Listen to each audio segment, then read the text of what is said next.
Баршаңызға сәлем. Бүгін біз сырники в шоколаде дайындайтын боламыз. Қазақша ірімшіктің ортасындағы шоколад деп түсінем. Ең бастысы балаларға өте қатты ұнайды, әрі жұмсақ, оңай, тез дайындалады. Ірімшік, жұмыртқа, жарма, манка, ұн және шоколадымызды дайындап аламыз. Жұмыртқаны қосып, араластырамыз жақсылап. Араластыра отыра жармамызды саламыз. Оны да араластырып, үстіне ұнды екіге бөліп, жақсылап араластырып шықтым. Және шоколад қосатын болғандықтан қант салмасаңыздар болады. Мен бірақ кішкене қант салдым. Кім қалай жақсы көреді. Солай жақсылап араластырып, біркелкі араластырып аламыз. 15-20 минутқа демалдырамыз. Өйткені салған жармамыз ісіну керек. Міне дайын.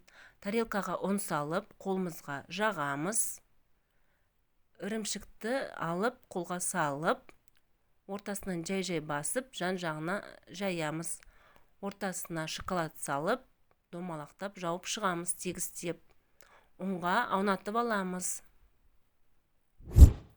Каналым ұнап жатса лайк, подписка, қоңырау басуды ұмытпаңыздар. Бәрін осылай біркелкі етіп, домалақтап шығамыз. Алдын ала дайындап аламыз. Дайын. Енді сковородканы орташа отта май құйып, осылай ірімшігімізді салып, жай-жай пісіріп аламыз. Астын күйдіріп алмаңыздар. Дайын.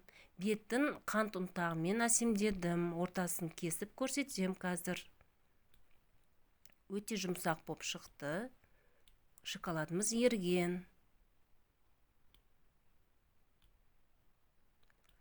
Мен балаларға осылай әсемдеп бердім. Осылай берсеңіздер болады. Ас болсын.